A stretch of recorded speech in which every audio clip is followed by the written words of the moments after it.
2023년의 시작을 축하했던 게 엊그제 같은데 벌써 절반이 훌쩍 지나버렸습니다. 작년과 비교했을 때 여러분의 지난 6개월은 어떠셨나요? 저의 지난 6개월은 엄청난 행운이 찾아온 건 아니지만 작년에 힘들고 괴로웠던 일이 많았던 터라 올해는 소소한 일상 자체가 큰 행복으로 다가오네요. 앞으로 남은 날도 큰 행운보다는 일상의 작은 행복으로 잘 마무리되었으면 좋겠습니다. 한 해의 절반인 6월을 마무리하며 작년 6월의 사건이 생각나 사연을 보내게 되었어요. 글솜씨가 부족하고 재미없어도 끝까지 들어주셨으면 좋겠습니다. 본격적인 이야기를 하기 전에 제 소개를 해야겠네요. 저는 지방 소도시에서 나고 자라 결혼까지 했고 지금도 지방에 사는 30대 여성입니다. 아기는 없고 20대부터 인터넷 쇼핑몰을 운영했어요. 요새는 사람들이 인터넷 쇼핑몰을 많이 해서 매출이 떨어지긴 했지만 오래전부터 꾸준히 이 일을 해와서인지 여전히 먹고 사는데 지장이 없을 정도로 넉넉한 매출이 나오고 있습니다. 제 부모님은 직접 농사 지으며 백반집을 운영하고 있어요. 평생을 바쁘게만 살아오셨고 그 덕에 지금까지 노후까지 문제없을 만큼 돈을 모았답니다. 남편은 결혼 당시 중소기업에 다녔어요. 월급이 한 번도 밀린 적이 없지만 상여금이나 보너스는 전혀 없고 급여도 크지 않았습니다. 시댁은 시어머니만 계시는데 농사일하며 수확한 작물들을 팔아 생활비를 조금씩 벌고 있었어요. 이렇게 시댁 형편이 넉넉하지 않아서 신혼집을 친정에서 마련할 수밖에 없었습니다. 친구들은 결혼하며 시댁에서 집은 물론이거니와 비싼 예물을 받았다고도 하던데 저는 아무것도 받지 못했죠. 친구들이 부럽기도 했지만 시댁 형편상 어쩔 수 없다고 생각했습니다. 부모님 역시 신혼집은 형편이 되는 쪽이 마련하면 된다고 했고 돈이야 차근히 모으면 된다고 하셔서 우리의 결혼에 큰 불만은 없었어요. 무엇보다 딸인 제 선택을 적극적으로 지지했고요. 이렇게 우리는 큰 어려움 없이 결혼식을 올리고 신혼여행을 다녀와 시댁으로 향했습니다. 불편하고도 어색한 시댁에서 1박 2일을 마치고 신혼집을 가려는데 시어머니가 엉엉 울기 시작했어요. 아이고 우리 아들도 이렇게 떠나가네. 엄마, 내가 뭐 어디 멀리 가? 그냥 옆 동네로 가는 건데 왜 이렇게 자꾸 우셔? 여기랑 우리 신혼집 차 타면 30분이야. 엄마 무슨 일 있으면 바로 달려올 테니까 울지 마요. 엄마가 자꾸 우니까 마음이 너무 아프잖아. 바깥 양반 저 세상 가고 나서 너를 남편처럼 생각하고 살았는데 이렇게 가버리니까 속상해서 그러지. 이제 이 집에서 나 혼자 살 자신이 없다. 쓸쓸하고 외로워서 어떻게 살아? 너 신혼여행 가 있을 동안에도 내가 얼마나 무섭고 외로웠는지 아니? 그런데 내 속은 하나도 모르고 전화 한 통도 안 하고 엄마 서운해. 핸드폰 배터리가 다 돼서 연락 못했어요. 엄마 미안. 그래도 속으로는 매일 엄마 생각하고 있었어. 또 오느라 정신 팔린 건 아니고 아무리 신혼 재미가 좋아도 이 엄마한테 연락하는 거 잊지 마. 엄마가 널 아들 이상으로 생각하는 거 알지? 그럼 알죠.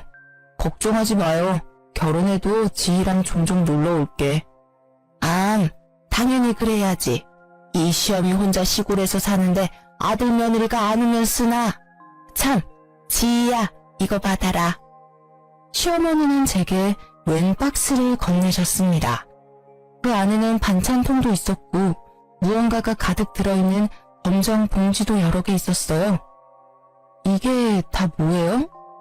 이 검정 봉지에는 누룽지가 들어있고 이거는 젓갈, 이거는 밑반찬들이다.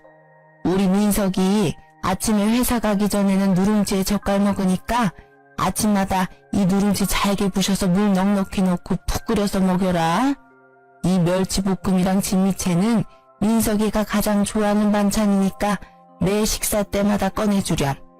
다 먹으면 내가 또 해주면 되긴 하는데 매번 내가 할 순 없으니 다음에 혼자 한번 와서 반찬하는 법 좀 배워라. 넌 어차피 집에서만 일하잖니.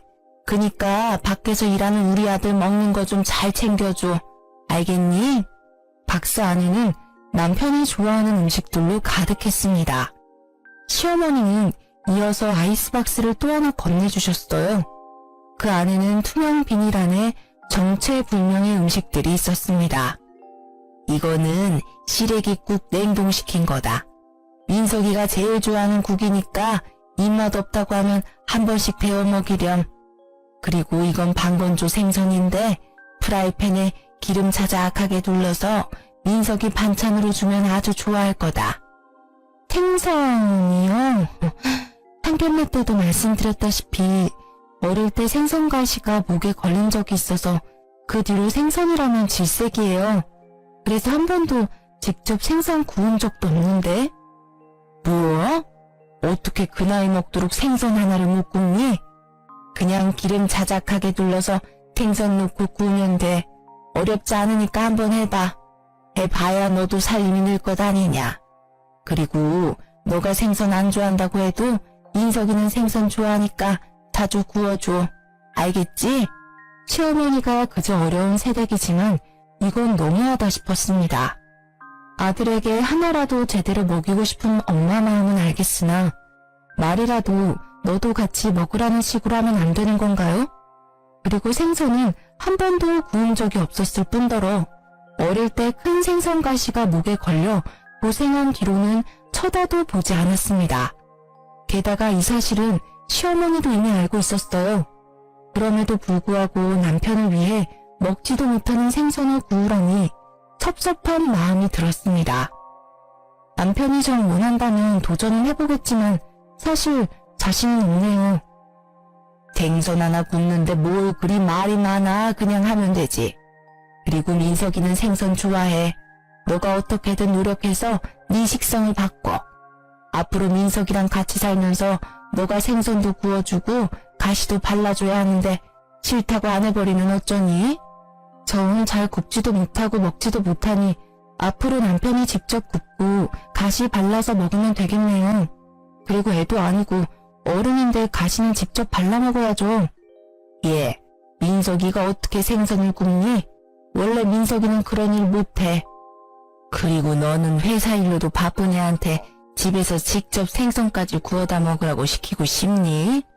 게다가 만약에 민석이가 먹었다가 너처럼 목에 가시라도 걸리면 어떡해? 난 그 꼴 못 본다. 아 맞다. 그리고 잠깐 기다려봐라. 시어머니야말로 말도 안 되는 소리만 하다가 갑자기 뭐가 생각났는지 부엌으로 들어갔습니다. 잠시 후 투명 비닐에 쌓인 냉동된 무언가를 한가득 가져왔어요. 너 빵 좋아한댔지? 이거 일하면서 먹으라. 꽤 비싼 빵인데 내가 상할까봐 냉동 보관한 거야. 실온에다가 두고 먹으면 아마 처음 샀던 것처럼 먹을 수 있을 게다. 사실 생선 이야기 할 때까지만 해도 서운했는데 제가 좋아하는 빵을 따로 챙겨주니 서운한 마음이 금세 풀렸어요. 남편은 시어머니가 챙겨준 음식들을 보며 아주 행복한 표정을 지었습니다. 우와, 우리 엄마 손 큰 건 역시 알아줘야 한다니까. 이것만 있어도 한 달은 넉넉히 먹고 살겠다. 엄마 고마워요. 고맙긴. 신혼재미 좋다고 이 엄마 잊지 말고 자주 들러. 전화도 자주 하고. 알겠어? 우리는 시어머니가 챙겨준 음식들을 한가득 챙겨 신혼집으로 왔습니다. 집에 와서 음식들을 하나하나 풀어보니 남편이 좋아하는 밑반찬이나 젓갈은 신선했는데 빵은 유통기한도 지났고 색도 이상했어요. 심지어 어떤 빵 표면에는 군데군데 초록색 곰팡이까지 폈더라고요. 아무래도 못 먹을 것 같아 음식물 쓰레기통에 빵을 버리려고 했어요. 여보, 이거 빵들이 조금 오래된 것 같은데 아무래도 어머니가 깜빡하셨나봐. 그냥 버려야겠다. 그치? 아깝게 그걸 왜 버려. 우리 엄마가 준 빵인데. 이 빵 다 비싼 제과점에서 산 빵이야. 그건 아는데 보니까 유통기한도 지난 것 같고 이건 색도 이상하게 변질됐는데 이걸 어떻게 먹어? 왜 못 먹냐? 우리 엄마가 설마 너한테 상한 음식 줬겠어? 어떻게 엄마가 준 음식을 그렇게 막 버릴 생각을 해? 막 버리려는 게 아니라 딱 봐도 지금 색깔이 이상하잖아. 유통기한도 이미 지났고 여기엔 곰팡이도 피었다고. 그럼 엄마가 준 음식들은 못 먹을 음식이라는 거야? 와, 너 진짜 너무한다. 우리 엄마는 너 생각해서 따로 빵이랑 챙겨줬는데 어떻게 그런 말을 해? 나는 너가 왜 이렇게 발끈하면서 화를 내는지 모르겠다. 그럼 이렇게 곰팡이 피고 색까지 변한 이 빵들을 내가 다 먹어야 해? 엄마가 준 음식인데 못 먹을 이유는 뭐야? 그럼 내가 먹을게. 결국 남편은 색도 변질되고 냄새도 이상한 빵을 직접 해동시켜서 먹기 시작했습니다. 아무래도 상한 것 같으니 먹지 말라고 했지만 엄마가 준 음식이라 못 버린다며 끝까지 다 먹더라고요. 맛만 있는데 뭘 이상하다고. 아무리 며느리들이 시어머니 싫다고 하지만 우리 엄마는 안 그래. 괜히 이상한 드라마 보면서 우리 엄마 오해하지 말고 엄마 성의를 진심으로 받아들이라고. 알겠어? 사실 남편 말에 기분이 좋지 않았지만 신혼여행 다녀와 집도 엉망이고 집안일이며 쇼핑몰 일까지 할 일이 태산이라 그냥 넘어갔습니다. 사실 남편 말에 기분이 좋지 않았지만 신혼여행 다녀와 집도 엉망이고 집안일이며 쇼핑몰 일까지 할 일이 태산이라 그냥 넘어갔습니다. 다음날 남편이 출근하자마자 시어머니한테 전화가 왔어요. 민석이 출근은 잘했니? 아침에 누룽지는 끓여줬고 오늘 남편은 늦게 일어나서 못 먹고 갔어요. 그럼 아침에 아무것도 먹지 않고 빈속으로 회사에 갔단 말이야? 생각이 있는 거니 없는 거니? 너는 집에서 편하게 아무 눈치 보지 않고 일하겠지만 민석이는 밖에서 상사 눈치 보면서 일하는 애야. 그렇게 종일 힘들게 일하는데 속이라도 든든해야지. 아무리 그래도 밥 먹는다고 회사를 지각할 순 없잖아요. 그럼 너가 더 일찍 일어나서 민석이를 깨웠어야지. 내일부터는 하루도 빠짐없이 누룽지 먹이도록 해. 나랑 있을 때는 아침 걸은 적이 없는데 걱정되는구나. 참, 그건 그렇고 어제 줬던 빵은 먹어봤니? 저는 안 먹었고 남편만 먹었어요. 남편만 빵을 먹었다는 말에 시어머니는 당황했는지 말을 제대로 하지 못했습니다. 뭐라고? 그니까 우리 민석이가 그 빵을 먹었단 말이야? 왜? 빵도 안 좋아하던 애인데. 왜요? 남편은 그 빵 먹으면 안 될 이유라도 있었나요? 그거 유통기한 지난 건데. 설마 그 빵도 유통기한 지난 거 알고 계셨어요? 사실 어제 버리려다가 남편이 아깝다고 버리지 말라길래 유통기한도 지나고 곰팡이까지 핀 빵을 어떻게 먹냐고 했더니 다 먹을 수 있다며 남편이 기어이 먹더라고요. 그래서 민석이가 그 빵을 먹었어? 네, 끝까지 먹겠다길래 그냥 뒀죠. 근데 곰팡이 피고 유통기한 지난 걸 알고 계셨으면서 저한테 왜 주셨어요? 그 빵 냉동 보관된 거라서 먹어도 되긴 한데 민석이는 워낙 위장이 예민해서 그런 거 먹으면 탈이 나. 비싼 돈 주고 산 빵인데 버리긴 아깝고 내가 먹자니 너무 많고 해서 너한테 준 거지. 아침 너도 빵 좋아한다니까. 어머니, 솔직히 기분이 좋지는 않네요. 아무리 제가 빵을 좋아한다지만 유통기한 지나고 곰팡이 핀 빵까지 좋아하진 않아요. 이제는 그런 음식은 주시지 않았으면 좋겠어요. 어머, 내가 뭐 너한테 독약이라도 줬니? 그리고 빵은 발효식품이라 곰팡이 좀 있을 때 먹어도 괜찮아. 너나 나같이 위장 튼튼한 사람들은 아무 문제 없다고. 내가 너한테 이런 이야기 들으니까 기분이 좋지 않구나. 나 며느리한테 못 먹을 음식물 쓰레기나 주는 그런 시어머니 아니다. 날 뭘로 보고? 기분 나빠서 전화 못하겠구나. 끊는다.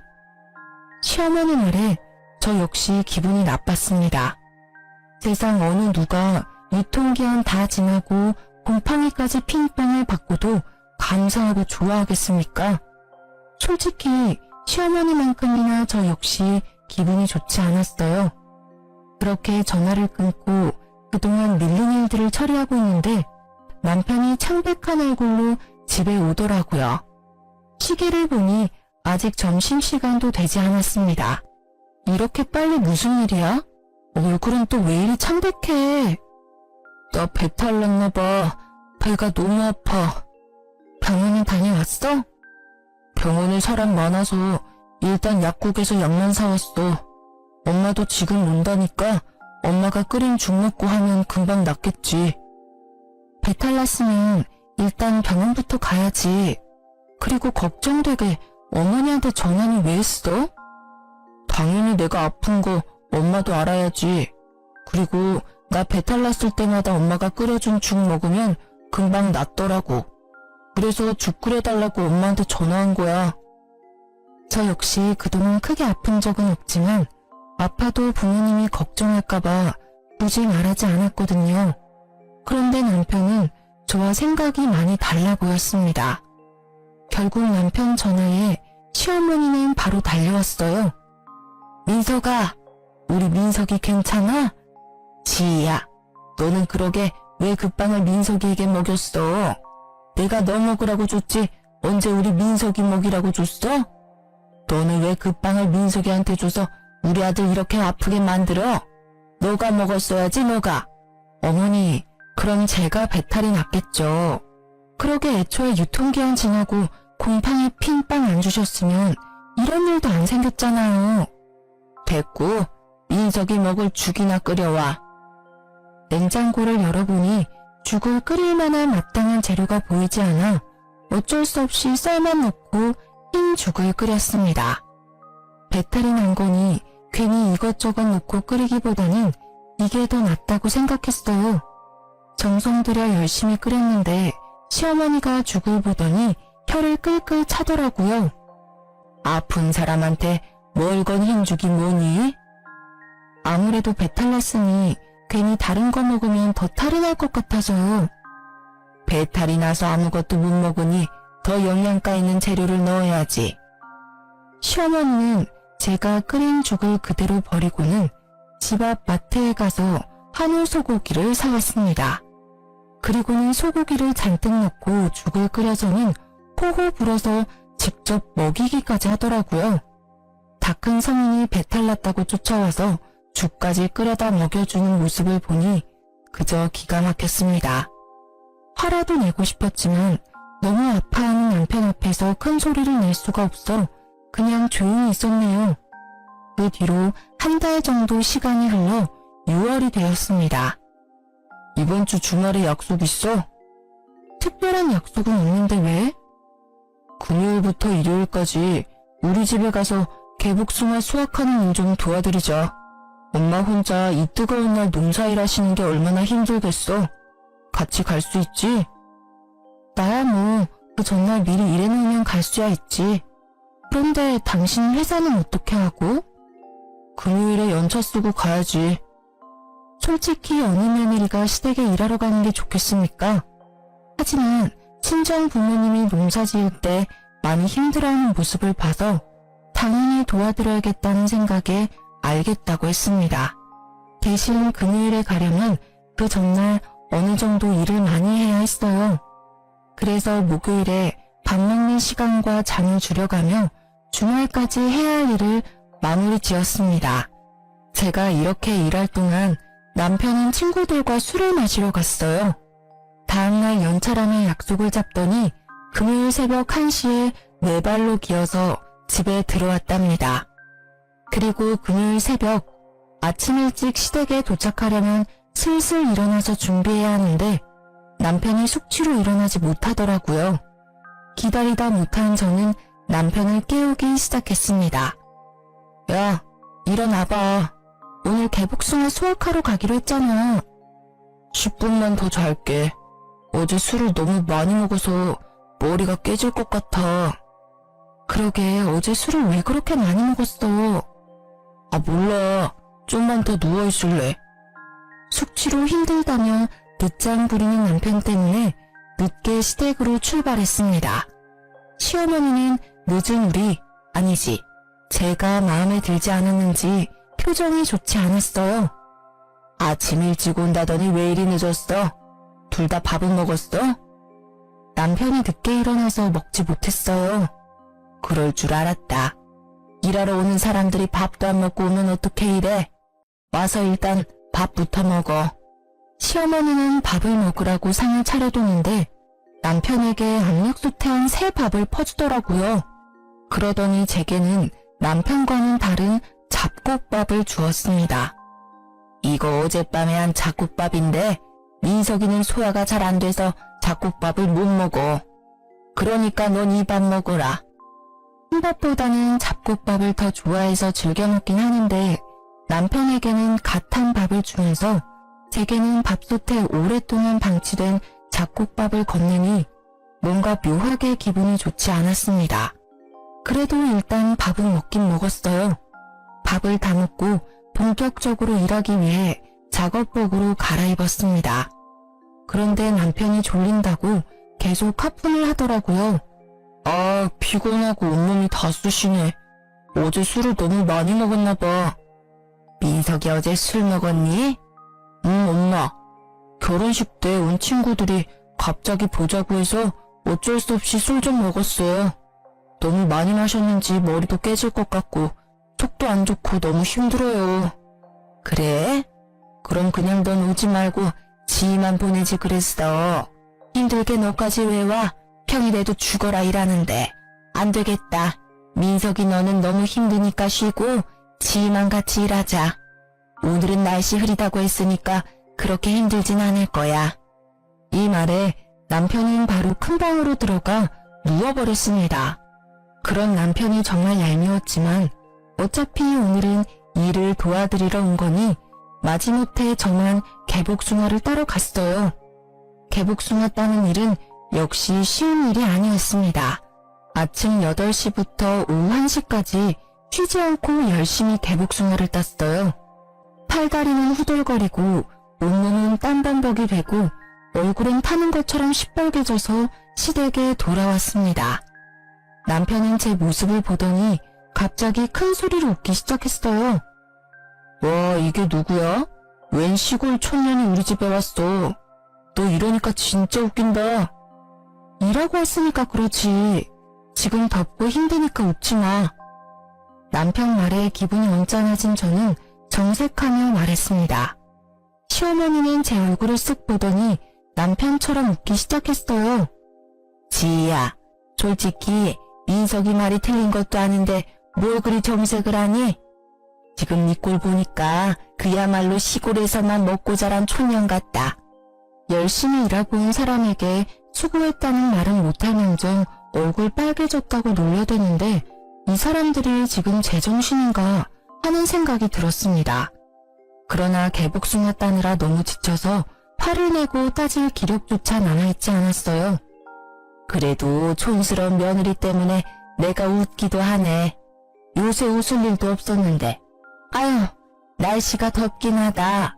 지희야, 나 먼저 씻을 테니까 너는 밥 좀 새로 안 치고 국 좀 끓여라. 너는 국 다 끓이고 씻어. 화장실은 한 개뿐이고 시어머니와 같이 씻을 수는 없으니 마지못해 알겠다고 했습니다. 남편은 다시 큰 방으로 들어가고 저는 밥을 하고 국을 끓였어요. 상을 다 차리니 시어머니가 씻고 나왔고 저도 이어서 씻으러 들어갔습니다. 그런데 씻고 나오니 시어머니와 남편이 이미 밥을 다 먹고 국도 하나도 없더라고요. 분명히 넉넉히 했는데도 말입니다. 이 상황도 어이없는데 더 어이없는 건 지금부터였어요. 밥을 다 먹고 이를 쑤시던 남편이 제게 이러더라고요. 다 씻었어. 근데 된장국이 너무 짜더라. 된장을 통째로 둘이 부었나 봐. 일도 전혀 하지 않는 남편님이 이렇게 이야기하는데 슬슬 화가 나기 시작했습니다.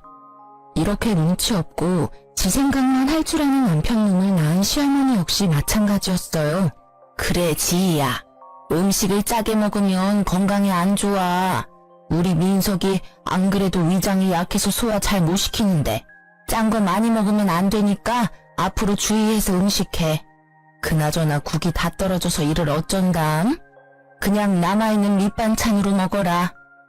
아침부터 땀 뻘뻘 흘리며 일한 저한테 밥 차리라고 해놓고 자기들끼리 다 먹은 것도 분한데 평가질까지 당하고 있으려니 참을 수 없을 정도로 화가 났습니다.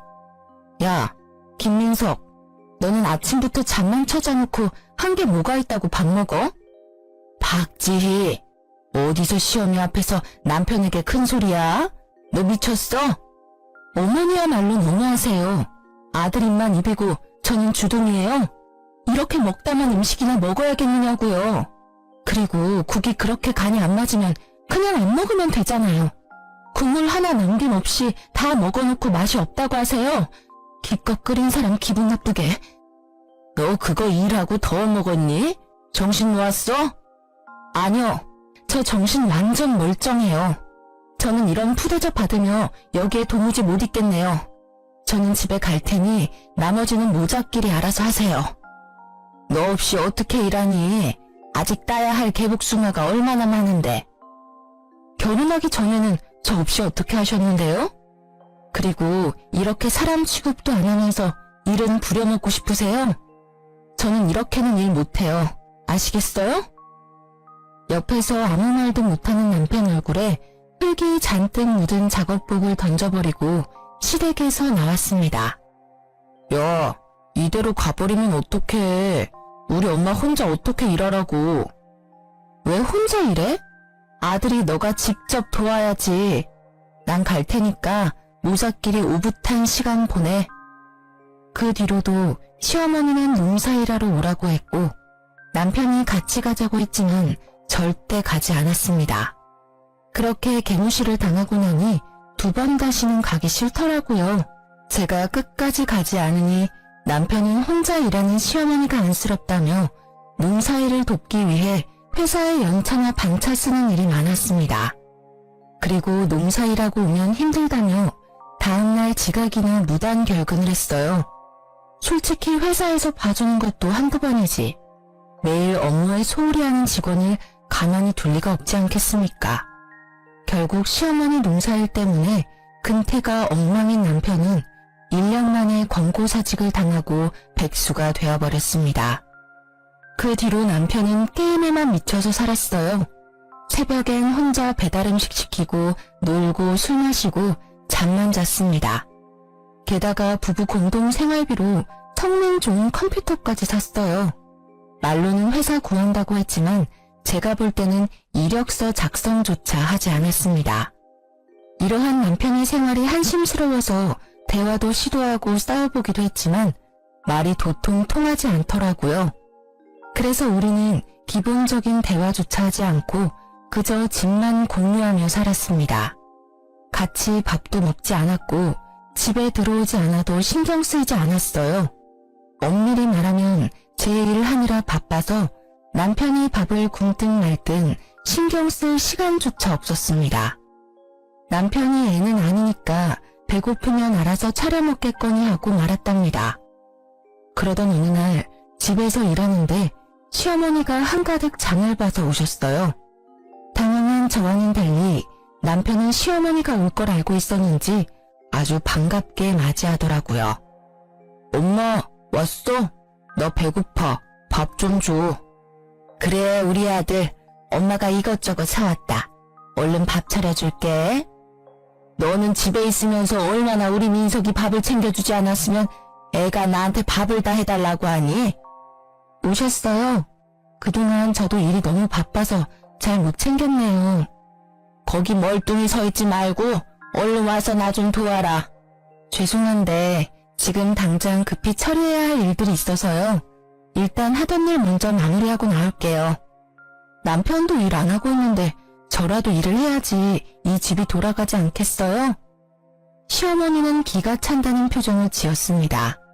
그래도 어쩌겠어요. 이 집에서 돈 버는 사람은 저밖에 없는데 저라도 열심히 일해야죠.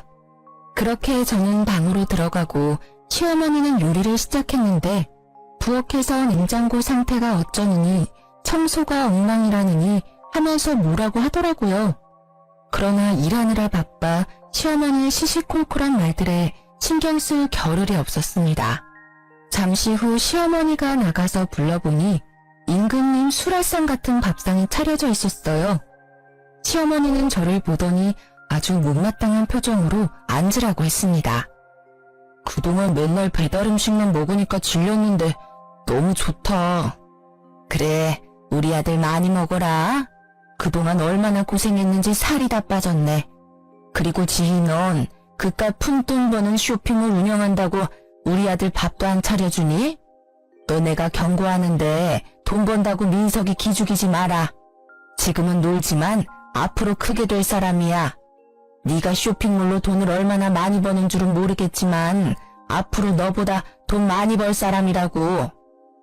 지금 저보다 돈 더 많이 벌려면 대기업에는 가야 할 텐데요. 나이는 많고 그렇다 할 경력도 없고 회사에서 잘리기까지 한 남편을 받아줄 대기업이 어디 있을런지 모르겠네요. 네가 뭐 얼마나 번다고 그래? 너 통장 가져와봐. 시어머니 말에 당당히 폰뱅킹 어플을 열어 통장 잔고를 보여주었습니다. 예상보다 많은 금액에 시어머니와 남편이 깜짝 놀랐어요. 뭐 그래도 그동안 열심히 살았나 보네. 그래도 쇼핑몰은 언제 망할지도 모르잖아. 너무 불확실해. 그러니까 그깟 쇼핑몰 한다고 유세 떨지 말고 우리 아들 잘 내조해. 참, 그리고 다음 주에 고구마 캘 거다. 그날은 핑계대지 말고 꼭 와라. 어머니 아들 지금 백수잖아요. 종일 게임만 하고 먹고 자고 놀기만 하는데 어머니 아들만 가면 되지 일하는 저까지 꼭 가야 해요? 게다가 남편은 지금껏 우리 집 농사일 때 한 번도 안 왔는데요. 이 말이 마치자마자 시어머니는 제게 숟가락을 던졌습니다. 시어머니가 오라면 그냥 네 하고 오면 되지 어디서 말대꾸야? 사위는 백년 손님이고 며느리는 종신 식구라는 말도 몰라? 사위는 손님이니 처가에서 일하면 안 되고 며느리는 식구니까 시댁에서 같이 일해야지. 그리고 보기에도 귀한 아들을 너한테 준 것도 아까운데 너네 집에서 어떻게 일하는 꼴을 봐? 살다 먹던 숟가락으로 맞아본 적은 없는지라 너무 당황스러워 말도 못하고 멍한 표정으로 있었습니다. 그 표정을 보더니 남편이 비웃더라고요. 내가 너 혼날 줄 알았다. 아까부터 엄마가 도와달라고 했는데 나와보지도 않더니 꼴 좋다. 순간 부모님이 마련해준 이 집에서 왜 이런 푸대접을 받아야 하는지 분노가 치밀어 올랐습니다. 도무지 참을 수가 없던 저는 자리에서 일어나 밥상에 있던 음식들을 다 음식물 쓰레기통에 넣어버렸어요. 남편은 놀라서 아무 말도 못하고 시어머니는 제게 소리를 지르기 시작했습니다. 야, 너 미쳤어? 왜 아까운 음식들을 다 버리고 난리야? 네, 저 미쳤어요. 지금 둘이서 편먹고 이렇게 괴롭히는데 제정신으로 살 수 있겠어요? 그리고 어머니는 그렇게 아들이 좋으면 평생 끼고 살지 결혼은 왜 시키셨어요? 박주희, 뭘 잘했다고 우리 엄마한테 큰 소리야. 제정신이야? 남편은 자리에서 일어나 제 머리채를 잡았습니다. 시어머니는 그런 남편을 말리기는커녕 옆에서 잘한다고 손뼉치고 앉아있더라고요. 우리 아들 잘한다. 저런 년은 그냥 혼쭐이 나야 정신을 차리지. 시어머니 말에 남편이 더 세게 잡길래 남편을 있는 힘껏 밀어버렸습니다.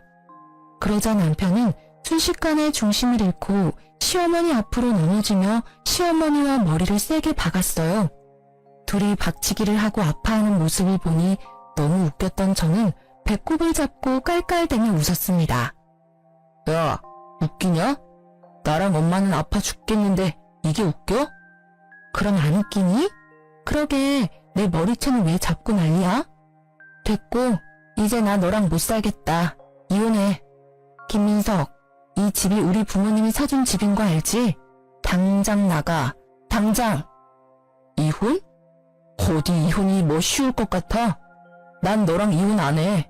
이 집에서 절대 안 나갈 거야. 그래, 우리 아들 호적 더러워지게 이혼은 무슨 이혼이니? 한번 결혼했으면 계속 같이 살 생각을 해야지. 하여튼 요새 젊은 것들은 조금만 수틀리면 다들 이혼 얘기 꺼내지. 상황 파악 못하고 계속 헛소리를 짓거리길래 가만두면 안 되겠다는 생각이 들었습니다. 그래서 남편 방으로 가서 남편이 애지중지 아끼는 모니터를 바닥에 던져버렸어요. 야, 그게 얼마짜린데 그걸 박살내. 너 정말 제정신 아니구나. 내가 지금부터 셋 셀 거야. 그동안 네 엄마 데리고 안 꺼지면 이 컴퓨터 본체도 박살내버린다. 하나, 둘. 잠깐, 망치가 어딨더라? 알았어. 진정해. 일단 나갈게. 나중에 너 좀 진정되면 그때 다시 얘기해. 남편은 시어머니를 데리고 나갔고 저는 바로 이혼 서류를 작성해서 남편 짐과 함께 시댁으로 보냈습니다. 잠시 후 남편에게 전화가 왔어요. 이게 다 뭐야? 왜 내 짐을 다 보냈어? 못 들었니? 우리 이혼한다고. 이혼하는데 이 집에 네 짐 따위는 필요 없잖아. 다 내다 버리려다가 그래도 그건 아닌 것 같아서 니네 집으로 보낸 거니까 감사하게 생각해. 무슨 이혼이야? 이혼 못해. 너 진짜 왜 그래? 몰라서 물어? 너랑 니네 엄마가 했던 행동들을 생각해봐. 내가 이혼 안 하게 생겼나? 아무튼 이혼 안 해주면 난 소송할 테니까 그런 줄 알아. 내가 뭐 불륜을 저지른 것도 아닌데 어떻게 소송을 해? 이혼 소송하는데 돈이랑 시간이 얼마나 많이 드는데. 1년, 2년, 아니 10년이 걸려도 난 너랑 이혼 소송할 거야. 내 전 재산을 다 털어서라도 반드시 갈라설 거라고. 근데 어쩌냐? 나는 돈이 좀 있는데 넌 돈도 없잖아. 소송까지 가면 너는 보나마나 거지꼴 될 텐데 괜찮겠어? 남편은 제 말에 한참을 씩씩대더니 이혼은 절대 못한다며 전화를 끊었습니다. 그 뒤로도 한동안 이혼 못하겠다고 버티길래 이혼 소송을 진행하니 결국엔 돈 없다고 이혼에 합의하더라고요. 남편과 무사히 이혼 후 저는 신혼집을 팔고 부모님 집으로 들어갔습니다. 남편도 저의 집에서 쫓겨나 그토록 사랑하는 자기 엄마 품으로 돌아갔어요. 이렇게 갈라졌지만 동네가 워낙 좁아서 전 남편 소문이 계속 들렸습니다. 전 남편은 이혼 후 바로 국제결혼으로 재혼했어요. 그런데 전 시무가 외국 며느리에게 밭일에 집안일을 엄청나게 시켜댔다고 합니다. 얼마나 시켰는지 동네 사람들이 다들 외국 며느리가 불쌍하다고 말할 정도였대요. 참다 못한 외국 며느리는 집에서 돈 될 만한 것들을 다 들고 한밤중에 몰래 본인 나라로 도망가 버렸다고 합니다. 저한테도 며느리라고 그렇게 무시를 했는데 외국 며느리는 얼마나 악독하게 부려먹었을지 상상이 가더라고요. 반면에 제 쇼핑몰은 이혼 후에도 나날이 성장해서 혼자 모든 일을 처리하기가 버거웠습니다.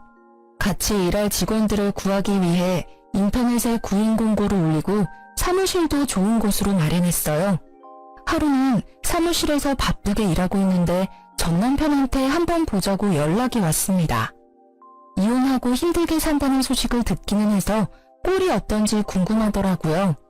그래서 사무실 근처 카페에서 만나자고 하고 가보니 전 남편과 전 시누가 세상 불쌍한 표정으로 나란히 앉아 있었습니다. 오랜만이네요. 잘 지내셨죠? 지희야, 잘 지냈지? 너가 얼마나 보고 싶었는지 모른다. 왜요? 그렇게 저를 구박하시더니. 사실 며느리는 식구니까 어떤 일을 시켜도 다 이해해줄 줄 알았다. 원래 가족이라는 게 서로 허물이 있어도 다 이해하고 넘어가잖아. 너가 편하기도 하고 좋아서 자꾸 말이 막 나왔던 것 같아. 진심으로 미안하구나. 이 늙은이가 진심으로 사과하마. 아니요, 틀렸어요. 며느리도 사위와 마찬가지로 피 한 방울 안 섞인 손님이라고요. 그러게 옆에 있을 때 잘하셨어야죠. 그리고 사람이 좋고 편하면 더 귀하게 여겨야지. 막말하고 하대하는 게 맞는다고 생각하세요? 그래. 그래서 지금 우리 엄마가 너한테 사과하잖아. 그러니까 사과 받아주고 우리 다시 합치자. 응? 너도 나 정말 많이 좋아했잖아. 그래서 결혼까지 한 거고. 합치긴 뭘 합쳐? 내가 미쳤니? 다시 너랑 살림을 차리게? 지희야, 사실 우리 지금 너무 힘들어. 나 이전 회사에서 잘린 게 거래처에 소문이 다 나서 이력서를 내도 면접 보러 오라는 회사가 하나도 없어. 그럼 너랑 니네 엄마랑 힘 합쳐서 열심히 농사 지으면 되겠네. 그거 팔아서 돈 벌면 되잖아. 올해 농사는 이미 망했어.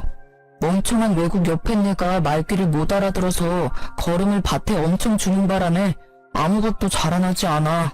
땅이 완전히 썩어버렸다고. 게다가 그년이 집에서 돈 될 만한 것들 다 들고 튀어버려서 돈 나올 구멍이 하나도 없어. 진짜 굶어 죽겠다고. 그러니까 옛 좀 생각해서 나랑 다시 살아주면 안 될까? 아니다. 그게 정 싫으면 너 쇼핑몰 하니까 일거리라도 좀 주면 안 될까? 보니까 너 쇼핑몰에 직원 뽑던데 그 직원 내가 하면 안 돼? 내가 널 뭘 믿고 거두니? 맨날 놀고 먹고 자기만 하고 마마보이인 너를 어떻게 믿고. 차라리 공사판에라도 가서 일해. 몸을 굴리고 땀을 흘리면서 돈을 벌라고. 남한테 기생하려는 생각만 하지 말고. 지희야, 너가 우리 아들한테 화가 많이 난 것은 알겠다만 어떻게 우리 귀한 아들한테 공사판에서 일하라는 막말을 하니? 공사판이 못 돼서요? 아줌마 아들처럼 사지 멀쩡한데 백수로 지내는 것보다 공사판에서 땀 흘리며 돈 버는 게 훨씬 더 나아요. 아니면 그냥 이렇게 살다가 둘 다 거지 돼서 밖에서 빌고 살든가요. 뭐? 시어머니한테 아줌마? 네, 아줌마. 이 인간이랑 나랑 끝난 사이인데 당신이 왜 내 시어머니야? 지금 내가 보기엔 그냥 아들만 바라보는 생각 없는 아줌마야. 아줌마, 정신 차려요. 그렇게 아들 싸고 돌다간 당신 아들 아무것도 못하는 멍청이 돼. 내가 애를 낳아보지는 않았지만 당신처럼 키우는 건 아니라고. 세상의 매운맛도 보여주고 해야지. 아무튼 난 이제 바빠서 들어가요. 내 충고 명심하고. 이 일이 있었던 후로 2달 정도가 지났을까요? 신축 아파트 공사단지를 지나가다가 우연히 전 남편이 일하고 있는 모습을 보았습니다. 전 남편은 저를 발견하고 도망갔지만 일부러 쫓아갔어요. 아들 사랑 지극한 너네 엄마 애타서 어쩐다니? 내가 공사장이라도 가라고 할 때는 공사판에서 어떻게 일하냐고 하더니 결국엔 내 말대로 돼버렸네? 이거라도 해야지. 일자리도 못 구하고 엄마랑 나랑 굶어 죽을 판인데 손가락만 빨면 살 수는 없잖아. 그래, 지금이라도 정신 차렸다니 다행이다. 한 번뿐인 인생인데 이것저것 하면서 열심히 좀 살아. 그렇게 살다 보면 언젠간 쥐구멍에도 볕들 날이 오지 않겠니? 내가 차마 너한테 잘 되라는 좋은 말은 못하겠다. 안녕. 전 남편은 제 말에 기분이 상했는지 표정이 일그러졌지만 뭐라고 딱히 말을 하지는 않더라고요. 그 뒤로는 전 남편을 보지 못했습니다. 가끔 소문으로는 집을 팔고 다른 지역으로 떠났다고는 하더라고요. 이렇게 완전히 전 시댁과 연이 끊긴 지 벌써 1년이라는 시간이 흘렀습니다. 제 성격이 무던하고 털털하기는 하지만 그래도 이혼이 큰 충격이고 상처였는지 한동안은 몸이 매우 아팠어요. 그래도 지금은 다 극복하고 건강해졌습니다. 다만 결혼 전에도 여름에 복숭아청을 탄산수에 타서 종종 먹었는데 이제는 복숭아만 보면 괜히 화가 나서 나무도 쳐다보지 않는답니다. 보기만 해도 화병이 난 것처럼 머리가 지끈지끈 아프고 심장이 터질 것만 같더라고요. 그리고 지난주 그동안 차곡차곡 모아둔 돈으로 큰 집으로 이사를 했어요. 물론 부모님과 함께요. 아직 집 정리가 안 돼서 엉망이지만 부모님께 큰 효도한 것 같아 너무 뿌듯했습니다. 어제는 가족끼리 외식을 하고 부모님과 노래방에 갔는데 아빠가 있을 때 잘해라는 노래를 무성지게 부르시더라고요. 그 노래를 듣고 있자니 전 신우와 전 남편 놈이 생각이 났습니다. 옆에 있는 사람에게 잘했으면 이혼당하지는 않았을 텐데 귀한 줄 모르다가 결국 거지꼴이 되었잖아요. 저는 절대 그렇게 살지 말고 제 옆에 있는 가족들, 든든한 직원들 하나하나를 다 귀히 여겨야겠다고 다짐하고 또 다짐했습니다. 저의 이야기는 여기까지입니다. 부족한 글솜씨인데도 끝까지 들어주셔서 감사합니다. 모두 행복하세요.